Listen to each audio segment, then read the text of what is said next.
Assalamualaikum warahmatullahi wabarakatuh. Perkenalkan, kami dari kelompok 19 Pancasila ingin mempresentasikan hasil kerja kami tentang perilaku yang sesuai dengan nilai-nilai Pancasila, perilaku yang tidak sesuai dengan nilai-nilai Pancasila, dan menjadi seorang yang Pancasilais sesuai profesi lulusan HI dan program studi HI. Nah guys, berbicara mengenai sifat atau perilaku yang baik, kita juga sebagai mahasiswa hubungan internasional juga harus memiliki sifat atau perilaku yang mencerminkan nilai-nilai Pancasila loh. Contohnya aja, kita harus menghormati atau toleransi kepada teman kita yang mempunyai kepercayaan yang berbeda dengan kita. Kemudian kita harus menjunjung tinggi nilai-nilai Pancasila di dalam kehidupan kampus. Dan juga kita tidak boleh main hakim sendiri jika kita berselisih paham dengan teman kita. Masih banyak lagi perilaku atau sikap-sikap yang mencerminkan tentang nilai-nilai Pancasila, bukan cuma hanya di kampus saja, tapi kita juga harus memiliki sikap tersebut dengan orang lain atau dalam kehidupan bermasyarakat. Contoh perilaku yang tidak sesuai dengan Pancasila adalah 1. Mengabaikan toleransi beragama dalam masyarakat sila pertama. Yang kedua, masa bodoh terhadap orang lain mengalami musibah sila kedua. Yang ketiga, mengadu domba sesama teman sila ketiga. Keempat, menghalangi orang lain untuk menggunakan hak pilih dalam pemilihan umum sila keempat. Yang kelima, bersikap tidak adil dalam lingkungan sekitarnya sila kelima. Perilaku Pancasilais yang dimiliki sebagai seorang politisi. Sebelumnya, Pancasilais adalah perilaku dan kinerja dari seorang individu yang sesuai dengan nilai-nilai Pancasila. Dengan kata lain, negara Pancasilais tersebut adalah negara yang menunjukkan prinsip sesuai dengan Pancasila dalam setiap kebijakan yang diambil atau dibuat. Perilaku Pancasilais yang harus dimiliki oleh sebagai seorang politisi, yaitu pertama, menerima semua pendapat, kritikan, dan saran dari para rakyatnya. Kedua, mempunyai kejujuran dan rasa tanggung jawab terhadap kebijakan dan peraturan yang dibuatkan.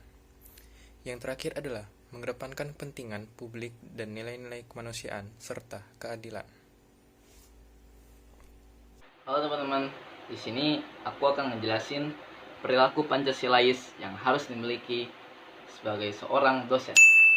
Yang pertama, tidak membeda-bedakan peserta didik atas ras, suku, dan agama. Jadi, sebagai dosen harus memukul rata semua murid-muridnya. Jadi tidak ada yang dianak-emaskan atau dilebih-lebihkan atau lebih condong kepada satu peserta didik. Jadi semua harus rata dan sama. Yang kedua, menerapkan semangat Pancasilaisme dalam metode pembelajarannya. Jadi sebagai dosen harus sering melakukan musyawarah, harus mengajak seluruh peserta didiknya untuk berargumentasi, berpendapat, untuk mengeluarkan apa yang ingin disampaikan. Jadi hal tersebut harus dilakukan oleh seorang dosen agar terciptanya tujuan yang sama. Yang ketiga, sikap adil, jujur dalam menilai peserta didik.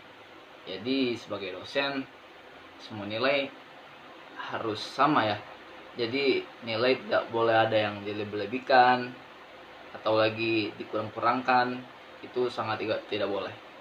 Jadi nilai itu sesuai fakta apa yang di lapangan.